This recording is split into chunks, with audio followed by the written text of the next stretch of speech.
Bullet journals er et fantastisk redskab, som kan bruges på mange forskellige måder og kan skræddersyes til lige præcis de behov, man selv har.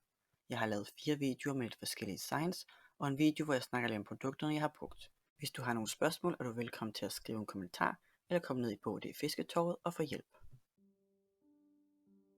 En bullet journal kan være meget mere end bare en kalender. Det kan blive meget personligt og kan dekoreres ud fra de interesser og hobbyer, man har. Jeg har lavet en collage med tekster fra bøger, jeg kan lide, og med notebøger fra sange, jeg synes om.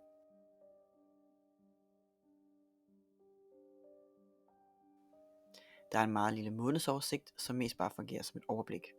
Her er det vigtigste alt det der udenom. Og man vil nok have mere fyldestgørende ugeopsætning efterfølgende, eller en liste med hvad man skal lave i løbet af måneden.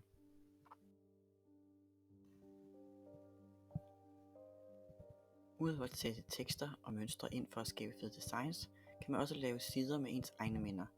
Dette kan være billeder man selv har taget, eller man kan skrive om gode oplevelser eller ting man sætter pris på. Man kan også bruge ens bullet journal som en slags rejselog, hvor man skriver og indsætter billeder fra de forskellige steder man har været, eller man har lister med ting man vil se, eller hvad man skal have pakket. Hvis man elsker serier eller film, og gerne vil have et overblik over enten hvad man har set, mangler at se, eller hvad man synes om den, har jeg her nogle forskellige visuelle oversigter man kan bruge.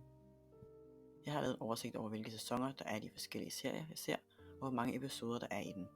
Når man så har set en episode, kan man enten farve den helt, eller man kan bare sætte en streg henover. Her er det også meget rart, at jeg kan folde min bullet journal sammen, når jeg skal lave alle de streger.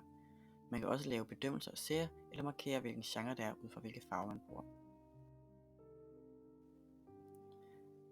På den ene side har jeg tegnet en bog, som indeholder de forskellige bøger, jeg har læst i løbet af året.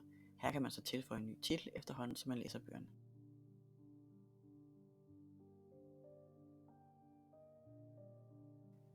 På den anden side er en anden type oversigt over læste og ikke læste bøger. Der står titel og forfatter til bogen.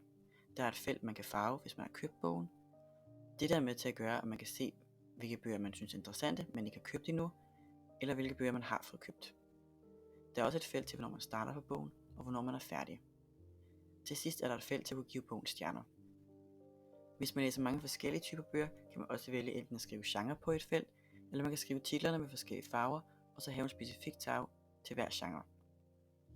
Hvis man er meget interesseret i musik, kan man også enten lave en side med bidder fra sangtekster, eller man kan lave ugens eller månedens playliste, hvor man skriver de sange ned, som man hører mest i øjeblikket.